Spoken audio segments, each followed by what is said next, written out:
Brian Manchee here with Basis Technologies. I'm very excited to sit down with Martin Ekechukwu with A-Frame Brands. He is the Chief Strategy Officer.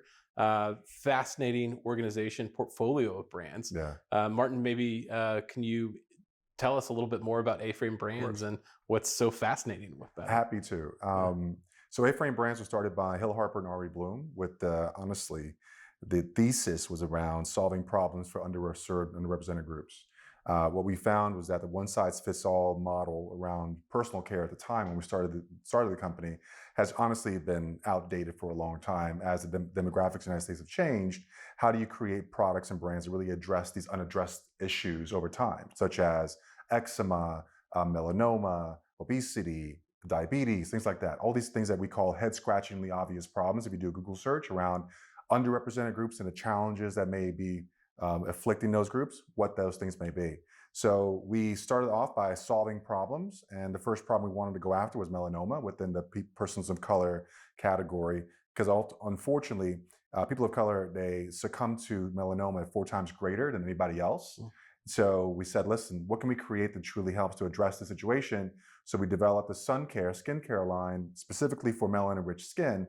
And then we went to Naomi Osaka and worked with her directly to kind of figure out, this is a brand she would like to work with and further develop, because we create this concept, but then we work with a full team and talent team to bring it fully to life. And so we went to their team at William Morris and worked with them on building something out fully. Same thing with Proudly, which is a baby and bum care line for children under 5. Again, the problem we're trying to solve there is eczema for children of color.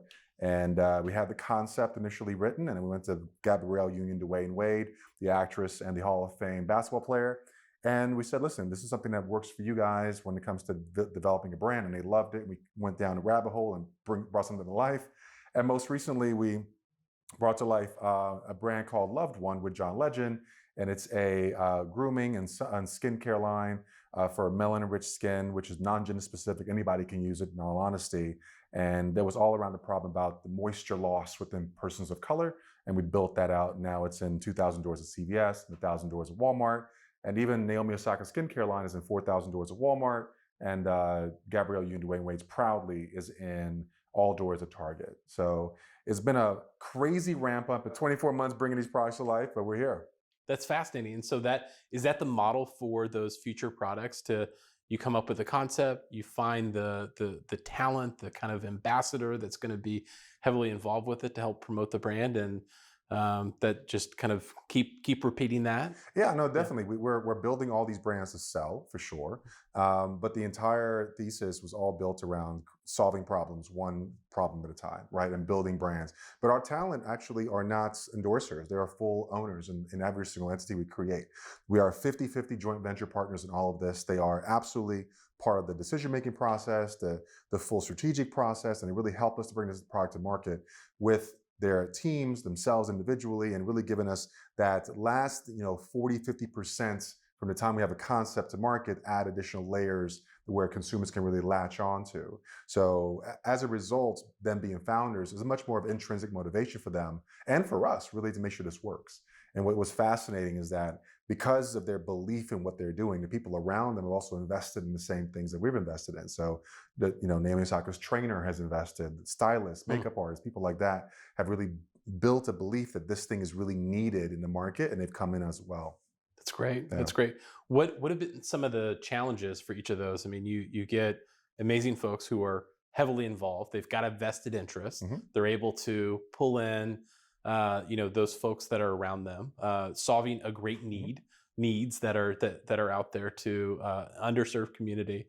Sounds great, but it's not without challenges. What are some of those challenges? Well, honestly, because we're doing things a little bit differently, it's been kind of interesting to kind of see it come together, because the retailers, we're going back to the retailers, we're telling them where would this be placed on shelf? Hmm. And they sometimes, frankly, don't know, because we're coming at it in a little bit of a different way.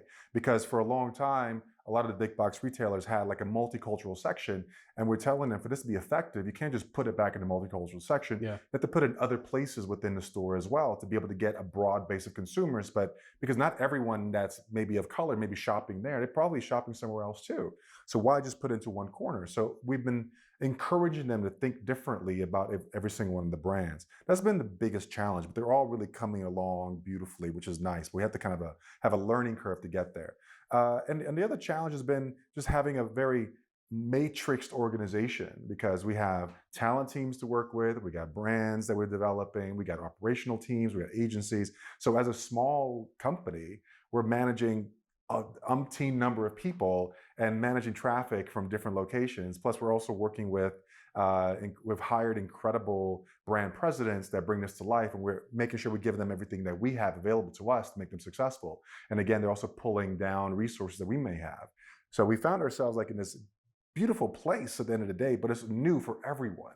It's new for brand presidents, new for talent, new for retailers, even new for talent teams. And because talent teams typically have been on the reverse to where a brand would come to them and say, let's create something for you, versus really going after and building something that's truly needed in the marketplace, where the talent has an affinity or the talent has a particular ownership of that category.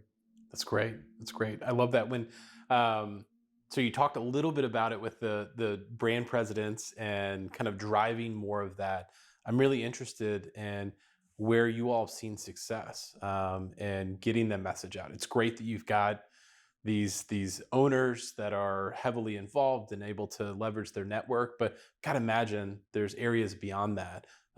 Have y'all invested? Have you explored the paid media space? Are you advertising heavily? And if so, what does that look like? We've got a digital media Yeah. strategy. We work on partnerships as much as possible, finding as many paid and non-paid and earned media partners as well. But what we've really been focusing on has been education content for the most part. So we have a dermatologist of color who's been doing this her entire career to really build exactly what the ingredient needs to be, the formulas, and directing how we're really creating the product to bring it to market where it actually has the efficacy that's required for the audience that's going to be receiving it. So when we come to our communication strategy, it's really a full 360 omni-channel approach. Like, for example, loved one just now, we've got a billboard in Times Square, but then we also have a digital team which will be doing direct to consumer marketing shortly, right?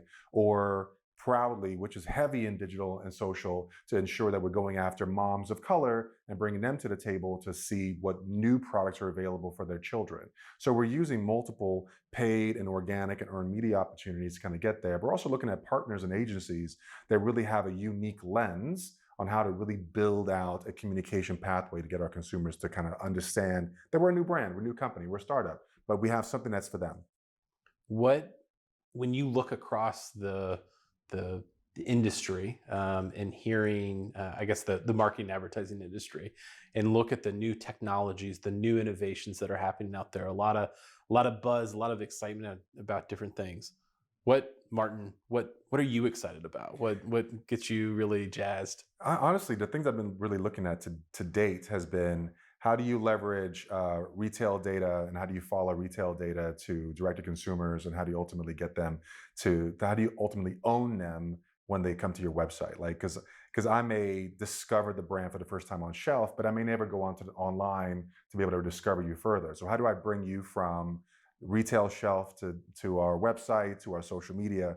And so we've been exploring technologies like that. I'm also looking at SMS and WhatsApp opportunities as well, because I feel like consumers are looking for a way to reconnect with brands in much more of a personal way, and really understand what makes a brand tick, or even resources and educational material that they're looking for that we can provide a lot easier sometimes with an SMS and WhatsApp.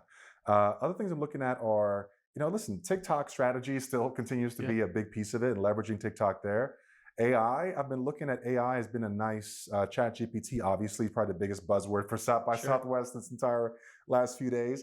But for me, it's been about, how do you use ChatGPT as a starting point for good thinking and good content and things that you may not necessarily have seen in the past that you'd like to bring forward. But to me, it's not the end all be all. It becomes something that starts the creative conversation versus it is the creative solution. I love that. I love that. One final question for you. If I gave you a magic wand right now and you could fix one thing, let's say maybe more in the industry, in your world, there's a lot, right?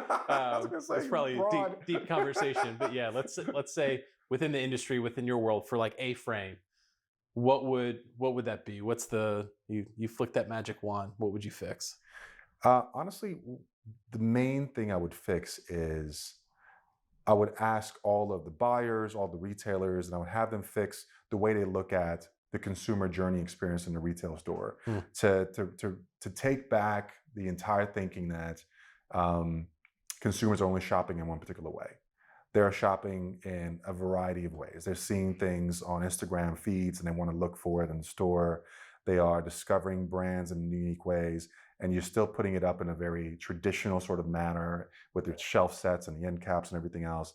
I would wave my magic wand and allow the consumer journey that you find online on direct to consumer to show up in real world, in real physical world in a better way. I love that. I mean, you bring it back where it's not only for the consumers, for a needed product and products, but also making sure that experience for them to discover and Mhm. ultimately buy that that's as good as possible. So Absolutely. that's awesome. Thank you, Martin. I Thank really you. appreciate your time. Appreciate it.